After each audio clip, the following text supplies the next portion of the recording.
Hello and welcome to the channel. Today our game is Looking Up by Only See a Ceiling, published by Flynn's Arcades and developed by Silver 978.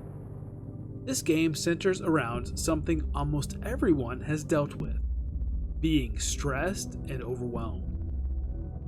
Now, the main character of this game has a big anatomy test coming up and has been studying for several days.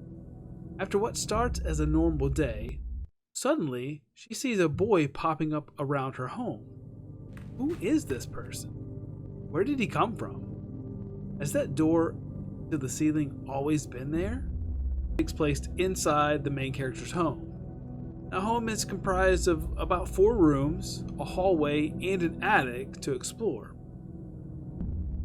As you're exploring, there are on-screen icons to give you more information. There's an icon to help you move from room to room. Items that can be investigated are marked with a question mark. There may be some areas that allow you to get a little bit further exploration, and those are marked with an eye.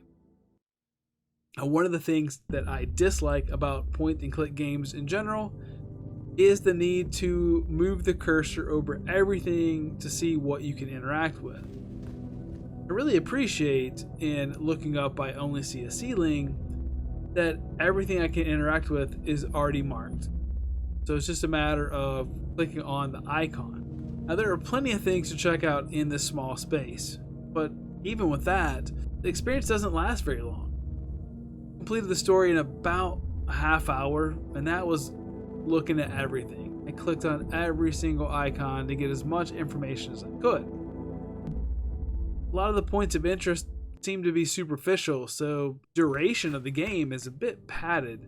Looking Up by Only See a Ceiling has multiple endings determined by the choices you make. In my experience, I only encountered 2 endings, a good ending and a bad ending.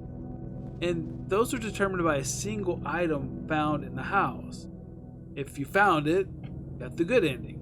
If you didn't find it, you got the bad ending. Whether or not you find the item doesn't extend the length of the story, as the ending appears to be determined at the final scene in the game. According to the game description, there's a 3rd ending as well. Regardless of the ending that you get, there is an epilogue which takes place the next day, allowing the home to be explored freely to see how the main character recovered from her stressful encounter, and to add a little bit more background to the lore of the game. Now, this adds a few more minutes to the game by clicking every point of interest again, but there really isn't much here to engage the player since the story isn't deep enough to develop a connection to the main character. And since there are only 2 endings that I saw based on that single action point, the game doesn't really have any replayability. Now, for those of you that like visual novels, this is a nice little snack that can be consumed in an evening or an afternoon. Don't expect a branching, choose-your-own-adventure type of story. The story itself is fairly linear, pushing the player where to go. For example, when you wake up, you need to go eat breakfast, so a lot of the contextual clues that you get are leading you toward the kitchen. If you are a manga enthusiast, you will appreciate the hand-drawn cutscenes that appear within the game.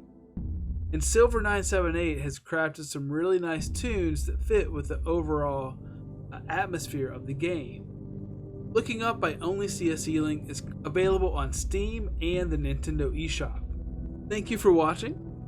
Please like and subscribe, and we'll see you next time.